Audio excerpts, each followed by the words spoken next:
Bonjour chers parents de la Côte d'Ivoire et de la diaspora. Je suis Siawe Alexis, greffier précédemment en service au tribunal de première instance de Daloa. Maintenant, je suis en formation à l'Institut national de formation judiciaire à Abidjan.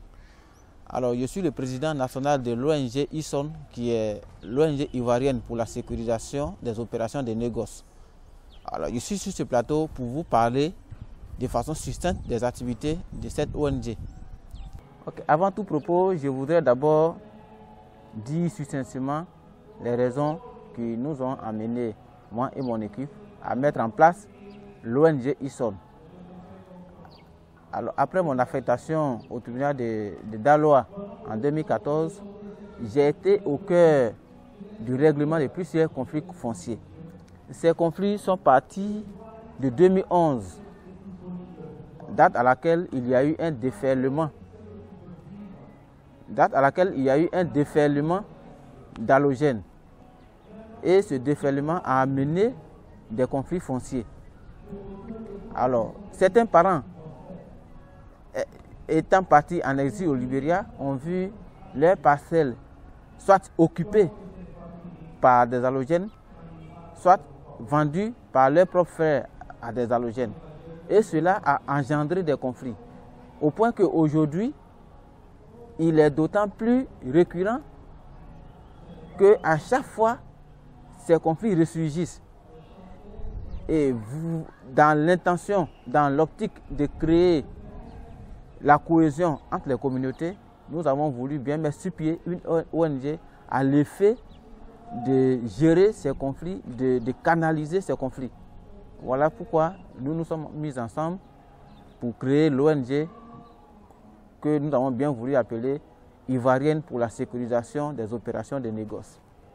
Alors, je voudrais dire que avant même la mise en place de cette ONG, j'avais déjà fait certaines vidéos avec le groupe Momble Production sur les procédures d'acquisition de certificats fonciers et de titres fonciers. Mais aujourd'hui, nous revenons pour expliquer encore ces différentes procédures. Alors, il faut dire que la loi 98-750 du 23 décembre 1998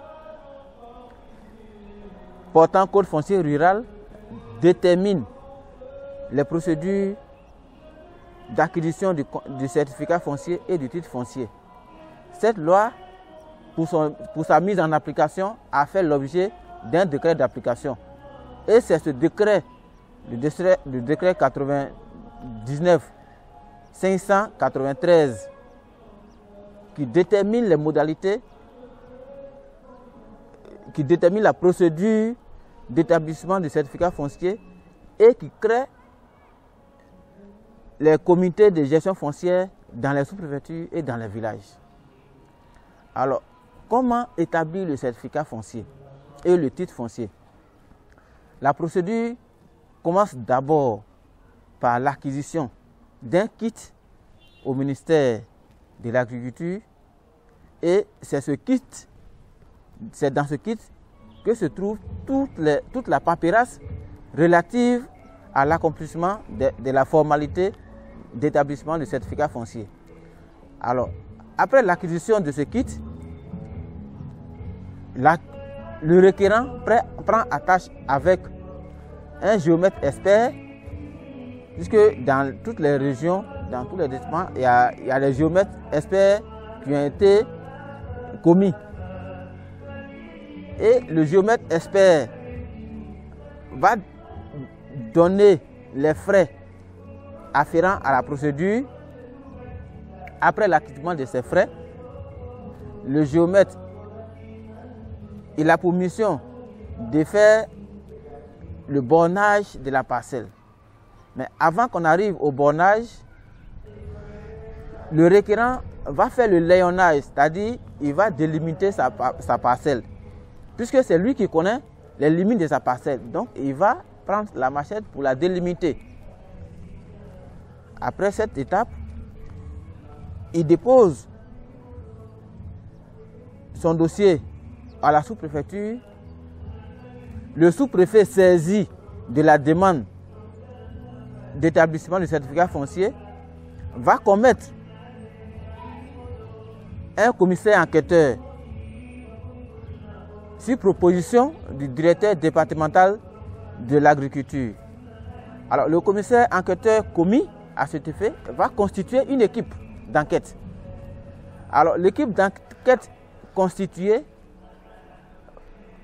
avec le comité villageois de gestion foncière, les voisins limitrophes et le conseil du village procéder à l'enquête, à l'audition des personnes intéressées, à l'audition de tous sachants, à l'audition des voisins limitrophes. À l'issue de cette enquête, toutes les informations recueillies vont être consignées dans un registre. Et le commissaire enquêteur va ouvrir un registre qu'on appelle le registre des oppositions, dans lequel seront enregistrées toutes les oppositions relatives à l'enquête qui a été menée. Ce registre a pour objet de déterminer si, à l'issue de l'enquête, le requérant est effectivement propriétaire de la parcelle pour laquelle il sollicite établissement du certificat foncier. Si, à l'issue de ces oppositions, il ressort que le requérant est effectivement propriétaire de la parcelle dans un délai de 3 mois. C'est-à-dire l'enquête se déroule dans un délai de 3 mois. Et après ce délai, le dossier va être transmis au directeur départemental de l'agriculture qui, à son tour, va préparer le certificat foncier et le soumettre à la signature du sous-préfet. Le sous-préfet de la localité. Mais le sous-préfet, il travaille sous la responsabilité du préfet du département. Donc, quand bien même qu'il est le principal acteur, le président de la commission sous-préfectorale de gestion foncière, c'est au préfet qui revient la signature du certificat foncier.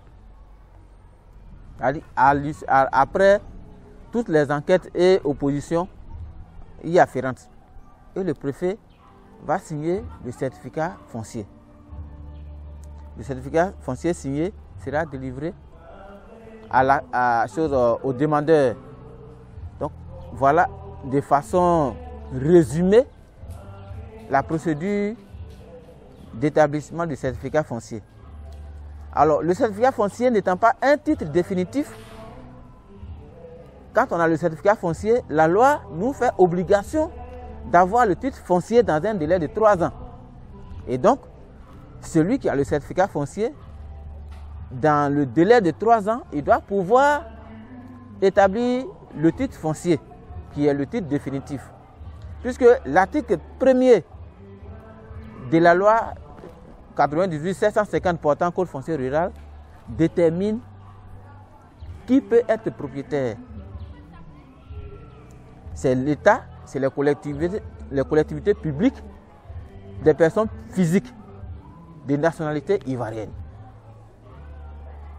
Donc, l'étranger, c'est-à-dire un homme national, peut avoir le certificat foncier. Mais le certificat foncier qu'il a, pour avoir le titre foncier sera fait soit au nom de l'État, soit au nom de celui de qui il a acquis la parcelle objet du certificat foncier. Donc, c'est le certificat foncier, c'est le titre foncier définitif qui permet de faire toutes les transactions possibles sur la parcelle en question. Donc, comment avoir le titre foncier? C'est ça l'immatriculation. Une fois le certificat foncier acquis, tout le dossier technique établi par le géomètre expert, y compris le certificat foncier dûment signé et acquis, est déposé au service de l'agriculture, c'est-à-dire à la direction départementale de l'agriculture. Le directeur départemental de l'agriculture transmet le dossier au ministère de l'Agriculture qui, à son tour, transmet le dossier à la direction des affaires foncières, c'est-à-dire à la direction du cadastre foncier. Et là-bas, après vérification du dossier technique et du certificat foncier qui est dans le dossier, le certificat va être délivré au requérant dans un délai de 3 mois à partir de la réception. Donc voilà de façon succincte la procédure d'acquisition du titre foncier, du certificat foncier et du titre foncier. Je l'ai expliqué sans toutefois aller dans les profondeurs, c'est-à-dire faire sortir les articles de loi, les articles qui déterminent cette procédure-là. Alors, c'est pour faire un résumé. Donc, si je fais un résumé succinct de la procédure d'acquisition du certificat foncier et du titre foncier. En termes de coût, le certificat foncier, il est gratuit.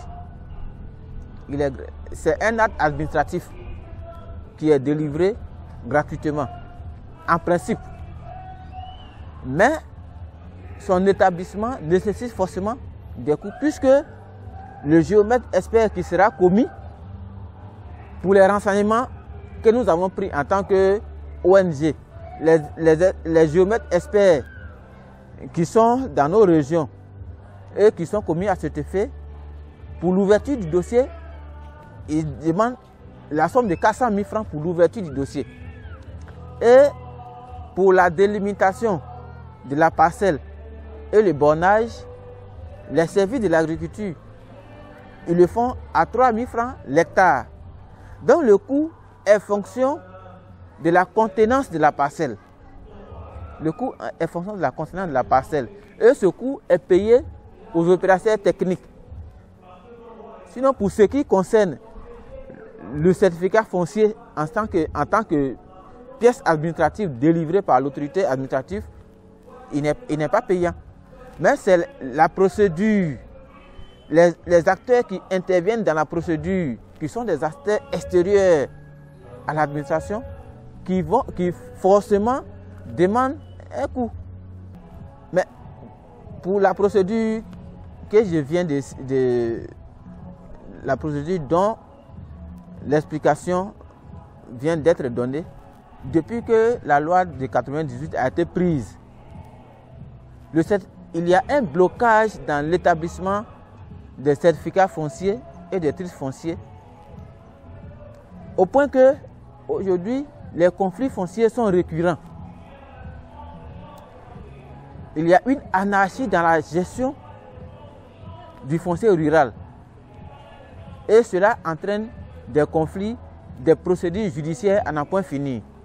Et c'est pourquoi l'ONG, c'est pourquoi nous qui avons l'habitude de voir de plus près et de gérer ces conflits, nous nous sommes mis ensemble pour créer cette ONG à l'effet de servir de tremplin entre l'administration qui est habilitée à délivrer ces certificats fonciers et les demandeurs de ces certificats. Entre les cédants des parcelles et les acquéreurs, à l'effet d'amoindrir les conflits, ou du moins de faire en sorte qu'il n'y ait plus de bradage dans la façon de céder les parcelles du domaine foncier rural.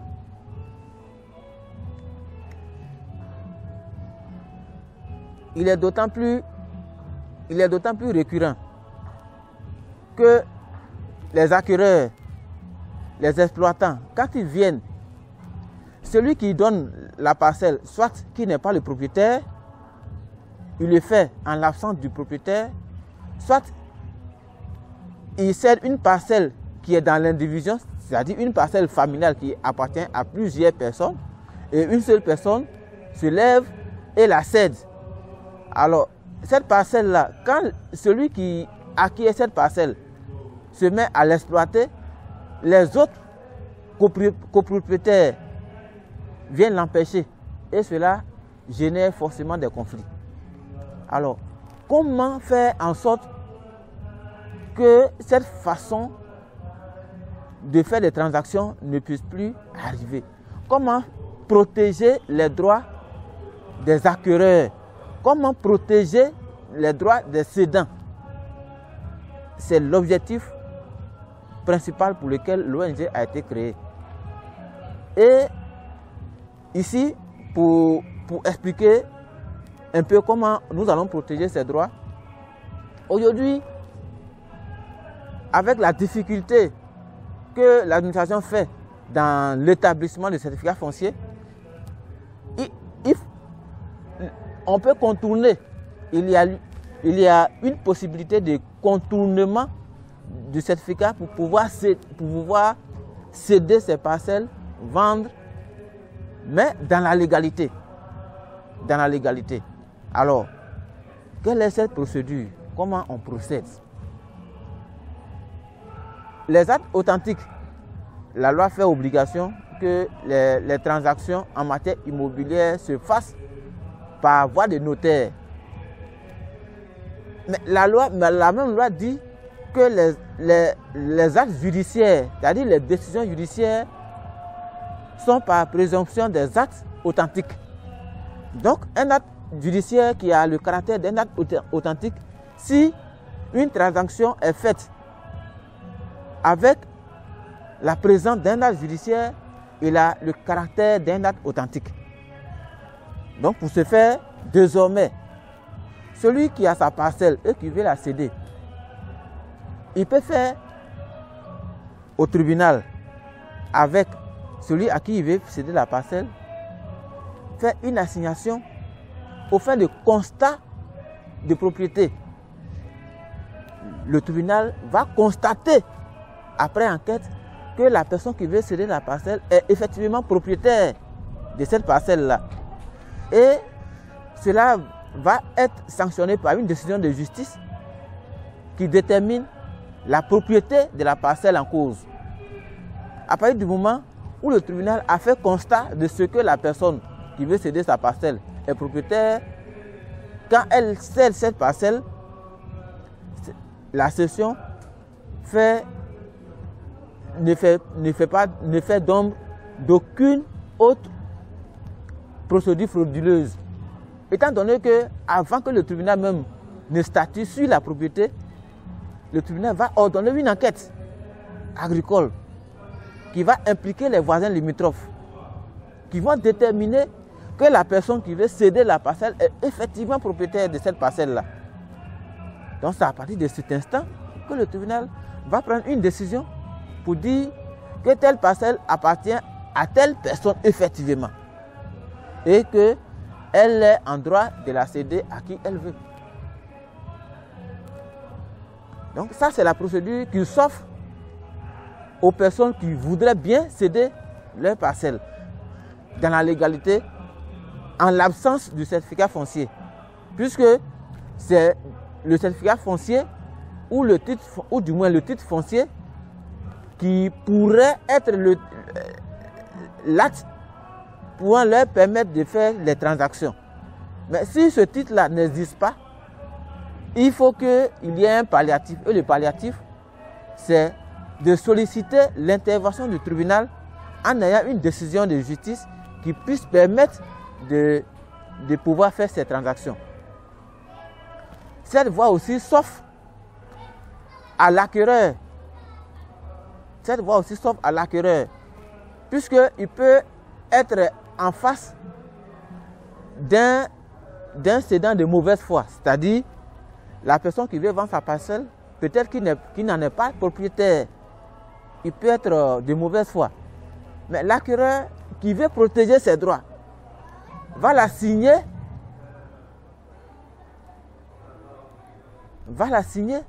au tribunal de commun accord. Parce que pour celui avec qui tu veux transiger, vous n'allez pas commencer par des procédures judiciaires. Donc c'est de commun accord que tu dis, bon, comme la parcelle que tu veux me céder, j'estime que c'est ta parcelle. Et je veux que cette transaction-là se fasse en toute légalité. Et donc, nous allons passer par la voie judiciaire. Il va aller en justice pour solliciter que le tribunal détermine que celui qui veut céder la parcelle est effectivement le propriétaire de cette parcelle-là. Et le tribunal saisi va ordonner une enquête, puisque en matière foncière, c'est une obligation pour le tribunal qui est saisi d'une affaire foncière d'ordonner une enquête agricole s'il s'agit d'une parcelle qui n'est pas immatriculée. Pour toutes les parcelles non immatriculées, le tribunal saisi va forcément ordonner une enquête agricole de sorte à déterminer d'abord la contenance de la parcelle et la propriété de cette parcelle, c'est-à-dire celui qui détient, celui qui exerce les droits coutumiers sur cette parcelle et qui pourrait détenir la propriété. Voilà, puisque cette propriété-là, c'est une propriété par présomption à partir du moment où il n'y a pas de titre qui constate celle-ci.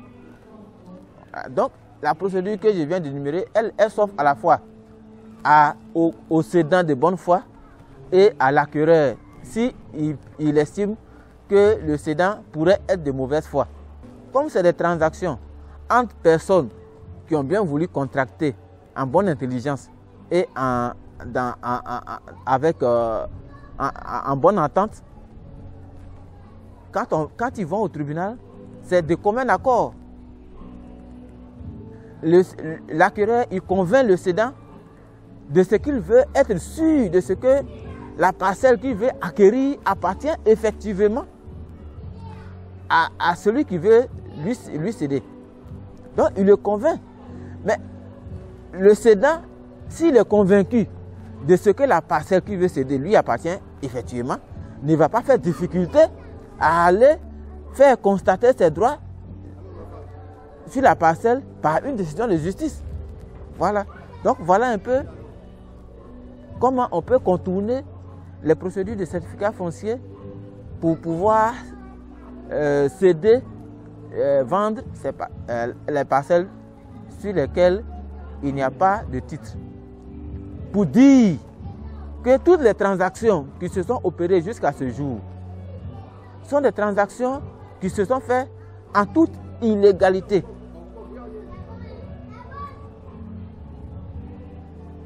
Ce sont des transactions qui se sont faites en toute illégalité. Voilà, pour dire que toutes les transactions, j'ai fait le tour de cette procédure pour dire que toutes les transactions qui se sont opérées jusqu'à ce jour ont été faites en toute illégalité. En toute illégalité. Comment elles se sont opérées? C'est-à-dire, celui qui veut acquérir une parcelle, il va dans un village, il va voir un jeune, le jeune lui dit, bon, moi j'ai ma parcelle, elle est située à tel endroit, entre eux, 2 personnes ou 3, c'est-à-dire un témoin qui ne connaît même pas les limites de cette parcelle-là, qui ne sait même pas à qui appartient la parcelle, il se débarque en brousse et il dit, bon, ma parcelle va de telle rivière à tel bois. Elle fait tel nombre d'hectares. Et ici, un acte sous un privé pour dire, bon, je reconnais avoir vendu tant. Il donne copie à l'autre, l'acquéreur a copie, le cédant a copie, le témoin a copie, ils ont fini de vendre. Mais cette vente-là, elle s'est faite en toute illégalité, au point qu'elle peut être contestée par un tiers. Et le tiers, c'est soit le voisin limitrophe qui verra sa parcelle aliénée par le cédant de mauvaise foi, ou les copropriétaires, c'est-à-dire il peut s'agir d'une parcelle qui est dans l'indivision, une parcelle familiale sur laquelle l'un des membres de la famille décide de façon unilatérale, même si c'est une petite portion qu'il veut vendre, à partir du moment où la parcelle est dans l'indivision, il ne peut pas le faire sans le consentement des autres membres de la famille qui sont dans l'indivision. Donc toutes ces transactions, jusqu'à ce jour que nous constatons dans nos régions, Guémon et Cavally, se sont opérées dans ce sens. Et cela dénote de leur illégalité. Alors, après tout ce que je viens d'énumérer, les conflits qui sont récurrents chez nous, dans les deux régions, Cavally et Guémon, c'est principalement les conflits sur les successions, c'est-à-dire l'héritage portant sur les parcelles, et puis sur les donations, c'est-à-dire les parcelles données ou les parcelles faites en don. Alors, sur les successions, l'article 22 de la loi portant succession dispose que les enfants ou leurs descendants succèdent à leur père et mère, aïeul et aïeux, ou autres ascendants sans distinction de sexe ni de primogéniture, et encore qu'ils soient issus de différents mariages ou nés hors mariage. C'est-à-dire, dans une famille, un père qui a par exemple 2, 3 femmes, il fait plusieurs enfants. Parmi ces enfants, il y a des enfants. C'est-à-dire, il y a des mineurs, il y a des femmes, il y a des majeurs. Il y a les enfants de la femme avec qui il a eu un mariage illégal. Il y a des enfants des femmes avec qui il n'est pas marié légalement. Alors, dans la succession ne tient pas compte de la situation matrimoniale des parents. Dans la succession, il suffit simplement d'être né du décujus, c'est-à-dire d'être enfant de celui dont la succession est ouverte. Naturellement, la succession ne peut être ouverte qu'au décès du décujus, c'est-à-dire de celui qui est propriétaire des biens, objet de succession et qui est décédé. Alors, chez nous, en pays où quand une femme revendique une parcelle, on dit non, elle est dans la famille, elle est mariée quelque part à des kilomètres là-bas, elle quitte là-bas et puis elle vient dans la famille pour demander le partage des parcelles. C'est un pays où c'est mal vu. Alors que la loi ne fait pas de distinction. La loi n'a pas de visage. La loi est impersonnelle. La loi n'a pas de religion, n'a pas de culture. Elle est applicable partout. Et donc, une femme qui est issue d'une famille ou d'un père propriétaire d'une parcelle et qui n'est plus, si elle est à des milliers de kilomètres et qu'elle revient dans la famille, demander à avoir sa part dans l'héritage que le père a laissé, c'est-à-dire le patrimoine foncier de la famille, elle est en droit de le réclamer. Et elle est en droit d'avoir sa part en sa qualité d'héritière au même titre que les autres enfants. Donc, ça, il faut le préciser. Parce que ces conflits-là sont récurrents. Et ça fait que les femmes sont de plus en plus lésées dans la façon de concevoir l'héritage en pays où. Aussi, il y a le problème des donations. Pour ce qui concerne les donations, ce que nous avons l'habitude de voir, je prends un exemple en 80 ou en 80 ou en 85, le père dans son campement reçoit un de ses amis qui vient d'une tierce famille, il le reçoit dans son campement, il lui donne une portion sur laquelle il cultive. Et nous revenons en 2011 où le problème des terres est devenu monnaie courante. Le cédant, c'est-à-dire celui qui a fait donation de sa parcelle, n'étant plus, ses enfants disent non, c'est notre père qui a installé celui-là dans le campement. Et donc, il n'est pas propriétaire des parcelles qu'il exploite. Donc, nous revendiquons la propriété de nos parcelles et nous voudrons qu'il aille rejoindre ses parents, qu'il quitte nos parcelles.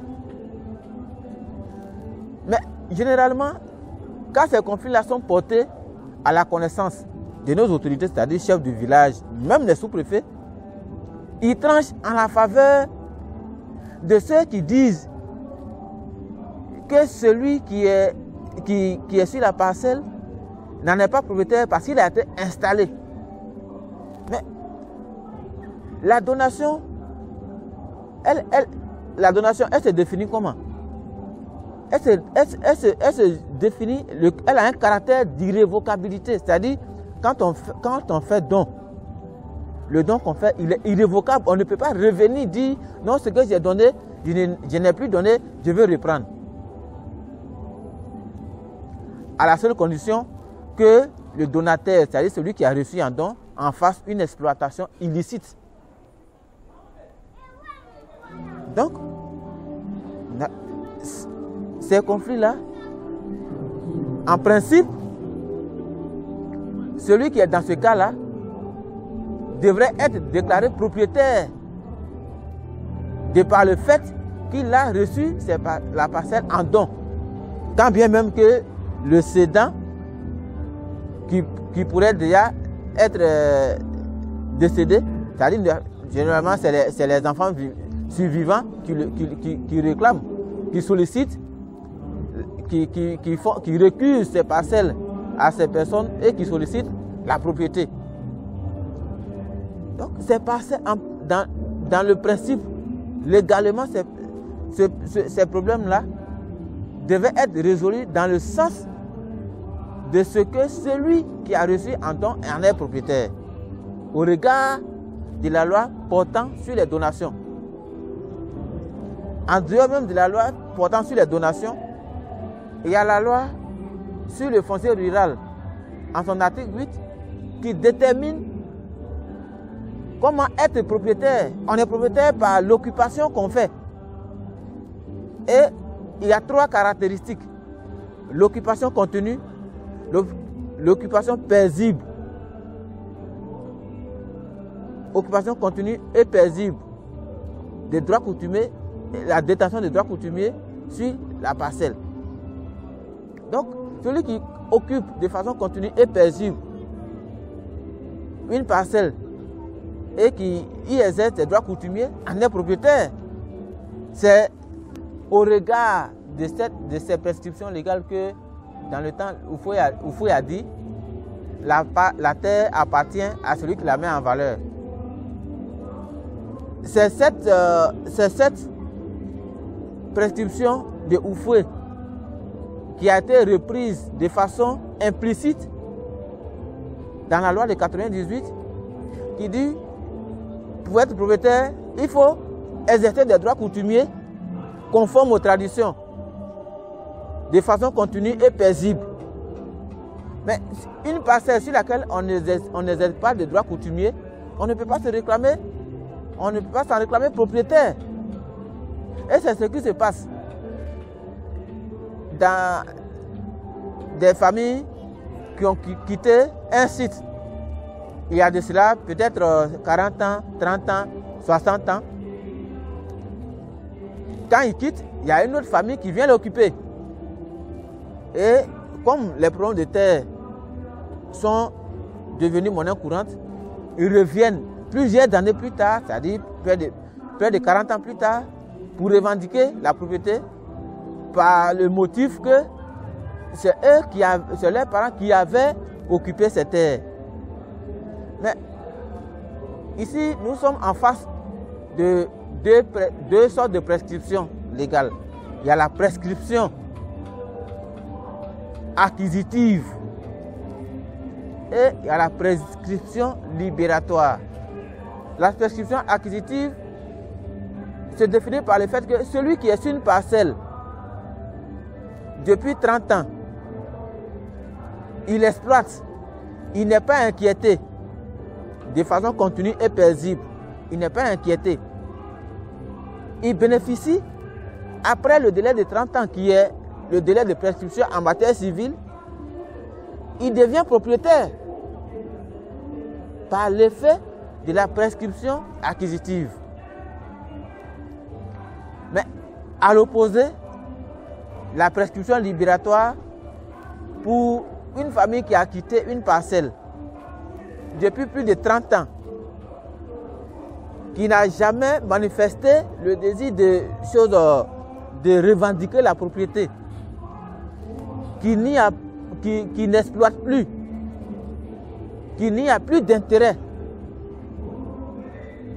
Cette famille-là, ou bien ces personnes-là, sont frappées par la prescription libératoire. C'est-à-dire, on présume de ce que le fait que vous ayez quitté cette parcelle depuis plus de 30 ans et que vous n'ayez pas réclamé la propriété dans ce délai-là, vous êtes frappé par l'effet de la prescription libératoire. Vous n'en êtes plus propriétaire. La propriété est acquise par celui ou ceux qui désormais détiennent sur cette parcelle des droits coutumiers, c'est-à-dire qu'ils l'exploitent.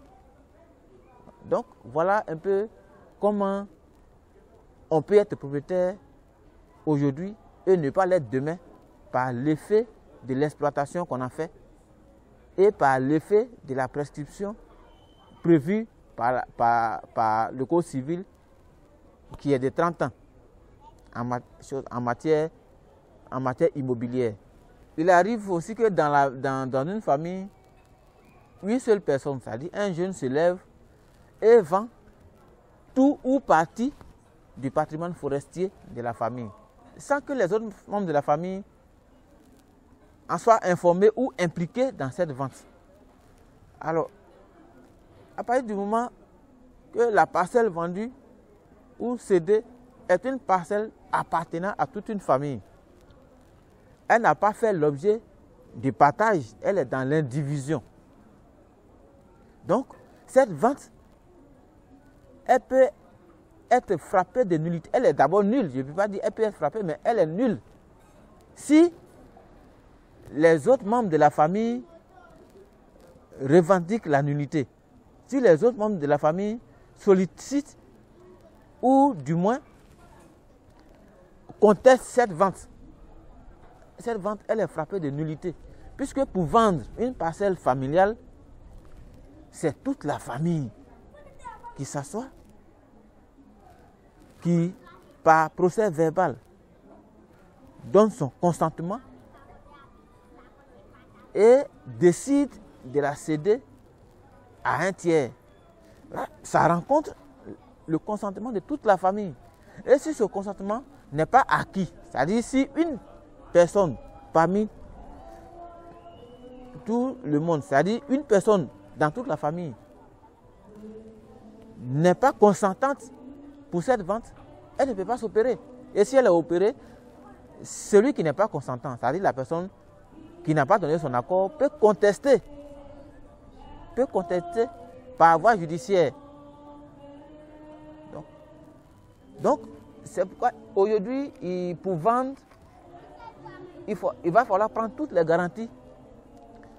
C'est aussi un appel qu'il faut lancer à ceux qui viennent acquérir, aux acheteurs, pour ne pas se voir dépenser peut-être doublement ou triplement, ou se voir même spolier des parcelles qui pourraient acquérir par l'effet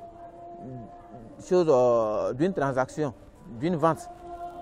Alors s'ils ne prennent pas la garantie de ce que celui qui veut leur céder la parcelle a eu le consentement de toute la famille et qu'ils passent cette transaction-là, ils peuvent perdre la propriété, ils peuvent perdre et la perdre par de la contestation, soit de toute la famille ou d'un des membres de la famille.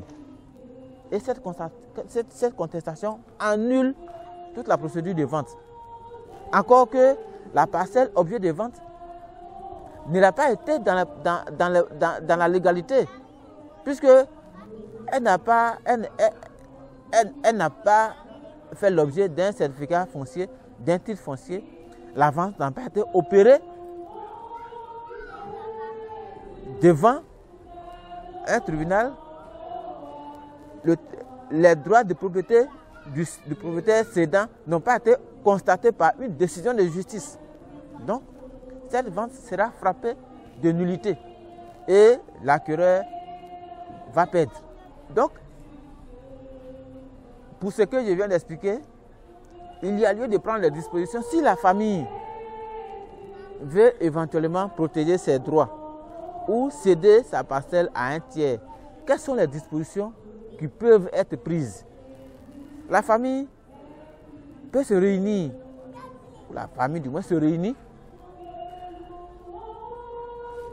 fait consigne ses déclarations, c'est-à-dire dans un procès verbal, et donne procuration à l'un des membres de la famille qui puisse la représenter dans toutes les procédures administratives et judiciaires, qui peut aussi la représenter dans toutes les transactions, c'est-à-dire qui peut vendre au nom de la famille, qui peut passer les contrats au nom de la famille, qui peut défendre les intérêts de la famille. Donc la famille, donc procuration à l'un des membres, puisque ce n'est pas tous les membres de la famille qui, pour ces transactions ou pour les démarches, vont à tout moment se déporter. Donc la famille donne procuration à l'un de ses membres pour pouvoir faire toutes ces transactions. Mais pour que ça soit fait, il faut que ça rencontre le consentement de tous les membres. Et c'est pourquoi ça doit être constaté par un procès verbal des familles.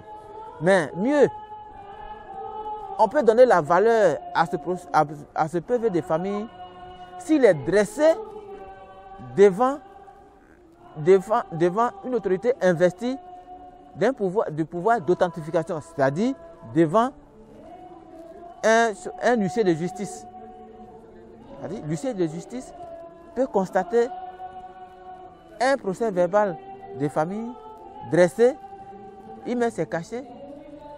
À partir de cet instant, la famille a ce procès verbal et la famille donne procuration à l'un de ses membres qui puisse la représenter dans toutes les transactions, dans toutes les démarches.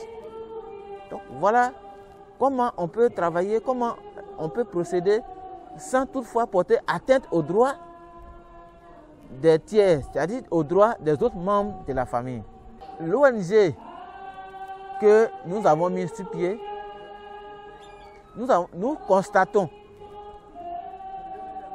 nous présumons de ce que toutes les transactions qui ont été opérées jusqu'à ce jour, à partir au regard de la procédure que je viens d'expliquer, qui concerne la vente, la cession, la location, ces procédures-là n'ont pas été respectées dans les différentes transactions qui ont été opérées. Et donc, nous présumons de ce que ces transactions qui ont été opérées jusqu'à ce jour sont nulles et de nullité absolue. Je dis bien de nullité absolue. De sorte que ceux qui l'ont fait, l'ont fait sans toutefois rencontrer le consentement des autres membres de la famille, rencontrer le consentement des copropriétaires des parcelles cédées. Donc, c'est pourquoi nous venons, en tant qu'ONG, nous venons pour réguler les transactions.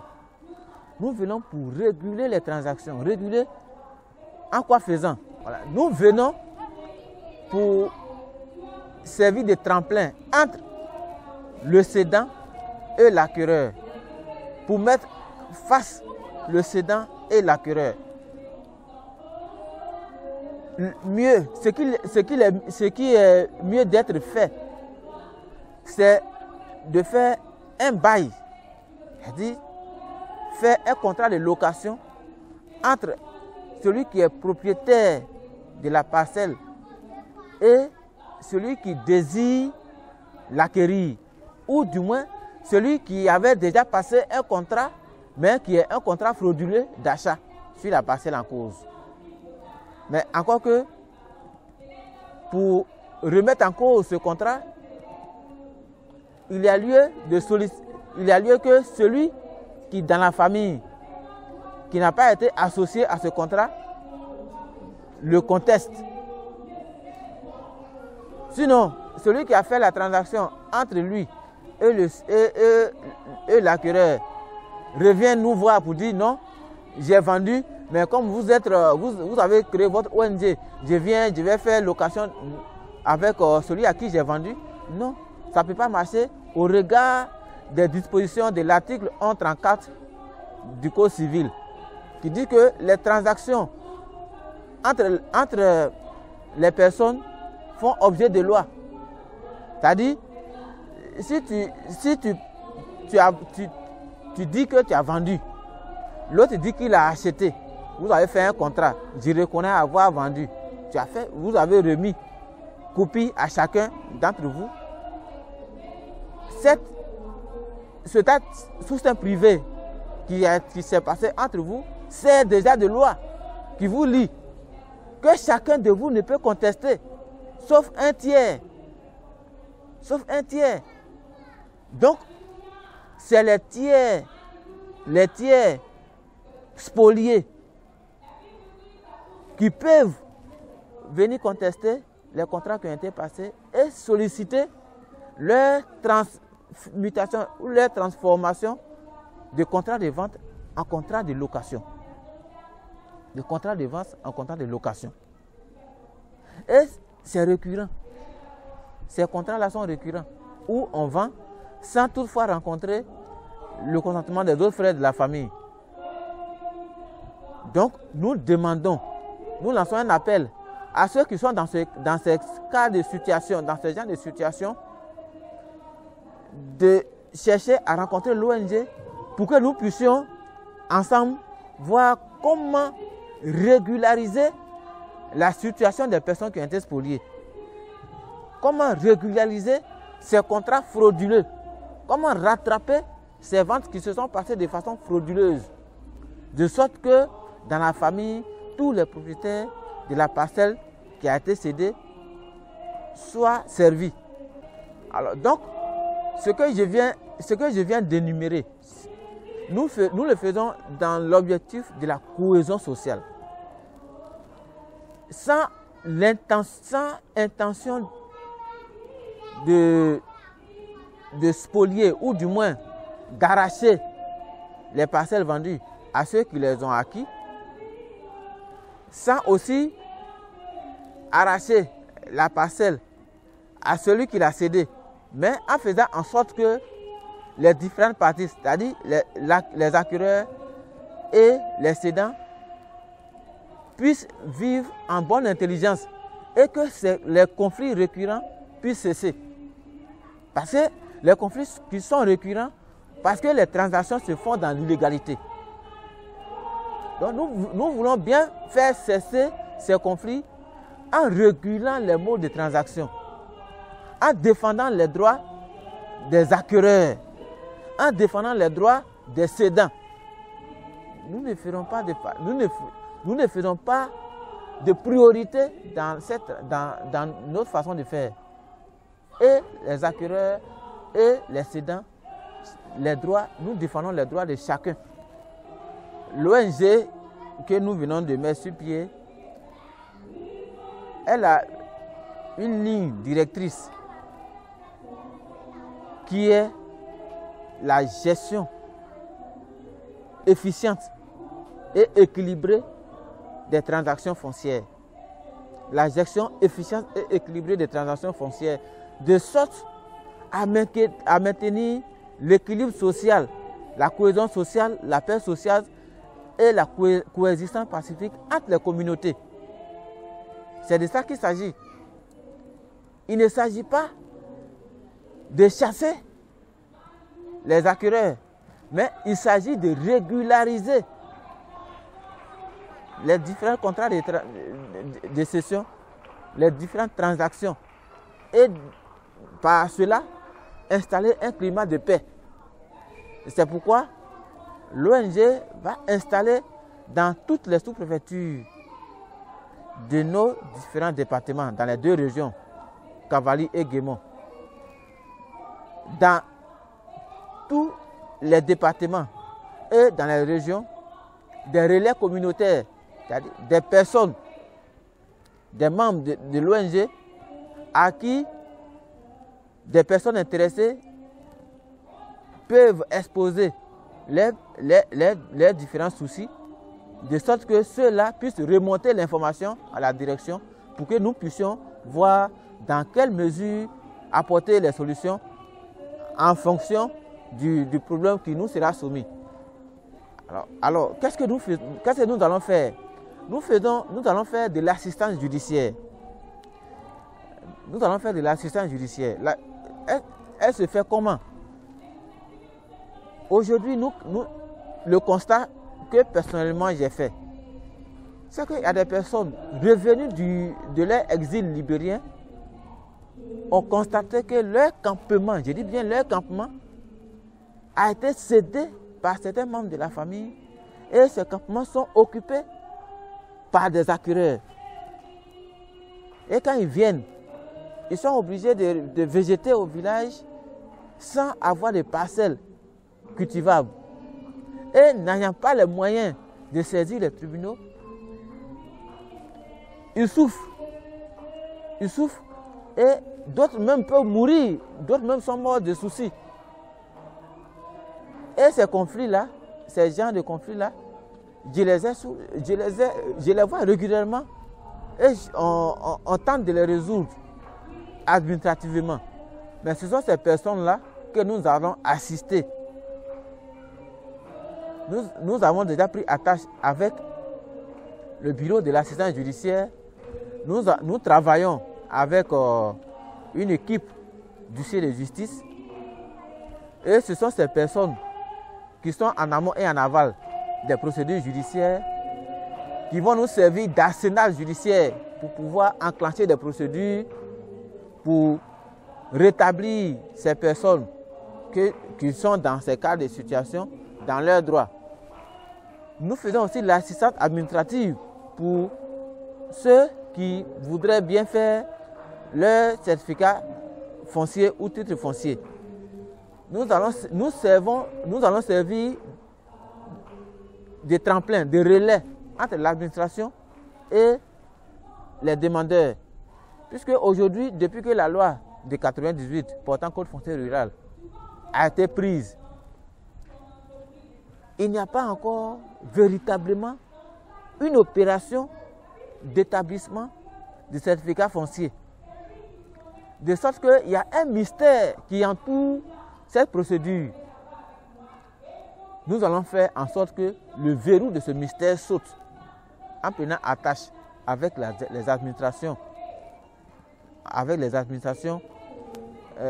qui travaillent dans ce sens, c'est-à-dire les opérateurs techniques tels que les géomètres experts qui sont dans nos 2 régions, les administrations de l'agriculture qui sont dans nos régions, l'administration de la justice, c'est-à-dire le tribunal, la section de tribunal de Guiglo, et l'administration territoriale, c'est-à-dire les sous-préfectures et préfectures, de sorte que nous puissions travailler en étroite collaboration, de sorte à aider nos populations à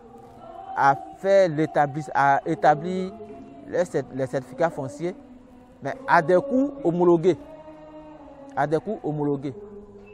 Donc voilà l'assistance que l'ONG va apporter aux populations. Donc il y a l'assistance judiciaire, l'assistance administrative.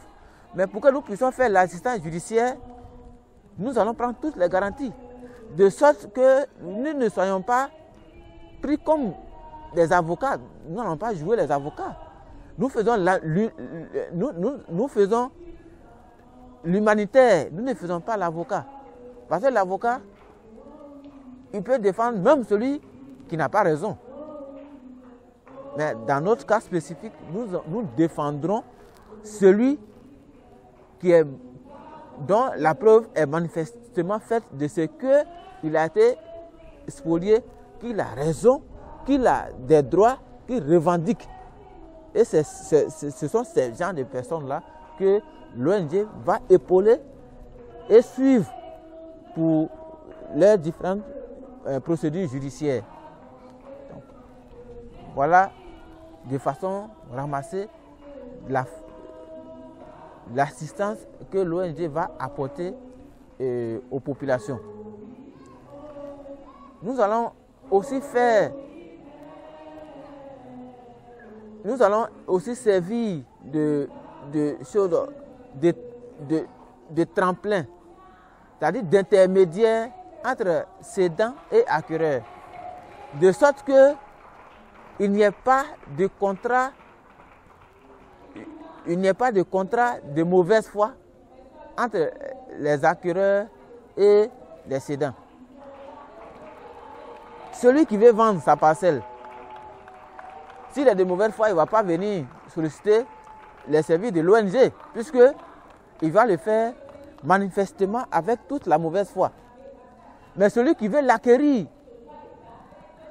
viendra vers l'ONG pour dire « Ah, je vais acquérir telle parcelle, mais je vais avoir toutes les garanties, de sorte que demain, un conflit ne puisse naître sur la parcelle que je vais acquérir. » Donc, l'ONG va prendre toutes les garanties possibles de sorte à rendre possible la transaction ou à ne pas empêcher cette transaction si il est constaté manifestement que la personne qui veut céder la parcelle veut le faire en toute illicité. Donc, voilà de façon succincte comment nous entendons aider nos populations. Il y a des personnes qui sont très lointaines et qui ont des parcelles dans leur village. Soit la personne est établie à Abidjan, elle est même en Europe, mais elle est loin de sa parcelle. De sorte qu'elle ne sait pas ce qui pourrait se passer sur la parcelle. Ce que ses autres parents restés au village pourraient faire de sa parcelle. Donc ces personnes-là peuvent solliciter les services de l'ONG de sorte à ce que l'ONG puisse faire toutes les démarches possibles pour protéger ses intérêts sur la parcelle en cause. S'il est établi que la personne est effectivement propriétaire de la parcelle ou s'il s'agit d'une parcelle familiale. Voilà. Donc, voilà un peu comment nous entendons aider nos populations. Nous faisons de l'humanitaire. Nous faisons de l'humanitaire. Nous ne sommes pas avocats, nous ne sommes pas justice, mais nous faisons de l'humanitaire. Donc, nous ne pouvons aider que ceux qui sont dans des situations que je viens d'énumérer. Alors, pour ce que je viens d'expliquer, l'opération de terrain va nous démontrer que certaines personnes pourraient voir leurs intérêts menacés. Alors que je viens de dire de facto que l'ONG a pour souci de protéger les intérêts et des acquéreurs et des cédants. Mais pour ces personnes qui penseront que les activités de l'ONG pourraient menacer leurs intérêts, nous les appelons à venir vers la direction de l'ONG, exposer ce qu'ils ont comme difficulté pour que nous puissions apporter les solutions. Parce qu'il y a des personnes qui sont déjà dans l'illégalité à partir des transactions qu'elles ont faites. Et si, dans leurs différentes familles, des personnes se saisissent des choses de l'ONG pour rattraper les transactions illicites qui ont été opérées, ces personnes-là peuvent se voir en danger. Puisque celui qui a été victime d'une transaction illicite peut intenter une action en dommage d'intérêt contre celui qui lui a cédé une parcelle qui ne lui appartient pas. ou une parcelle litigieuse. Donc ces personnes-là, naturellement, quand les procédures vont s'ouvrir, quand l'ONG va commencer à faire de la transparence dans la gestion du foncier, ces personnes risquent de voir, je ne dis pas risque, mais ces personnes verront leurs intérêts menacés. Ces personnes verront qu'ils seront en train d'aller vers des situations qui peuvent être compliquées pour eux. Nous les appelons à venir vers nous pour que nous puissions rattraper, les irrégularités qui ont été faites. Voilà. Parce que nous ne sommes pas là, l'ONG n'est pas là pour créer des difficultés, mais l'ONG est là pour créer l'harmonie, la cohésion sociale, la paix sociale, la coexistence pacifique entre les communautés. Autant pour les acquéreurs, autant pour les cédants. Alors, pour les activités de l'ONG que nous venons d'égrener et qui sont d'une importance capitale à la fois pour nos populations des deux régions et pour des personnes ayant un intérêt dans ces régions, nous en appelons à toute la population à s'approprier les activités de l'ONG ISON, ivoirienne pour la sécurisation des opérations de négoce. Nous appelons toute personne ayant des intérêts dans les deux régions, Cavally et Guémon, à s'approprier les activités de l'ONG, à venir s'informer, à solliciter les diligences de l'ONG, de sorte que nous puissions apporter la paix sociale, la tranquillité dans nos deux régions. Nous lançons aussi un appel à nos autorités locales des deux régions, de sorte à faciliter les activités de l'ONG. Cette ONG a un caractère humanitaire et de développement, parce que l'étranger que nous recevons a une force de développement. L'étranger vient pour apporter une force de développement, une force économique dans la région, dans nos deux régions. Donc, il nous appartient de pouvoir, de savoir utiliser cette force, en créant des conditions de coexistence pacifique, dans la légalité, dans l'équité, dans la transparence. C'est pourquoi l'ONG vient pour servir de courroie de transmission entre la population locale et les personnes étrangères qui viennent pour vivre en parfaite harmonie.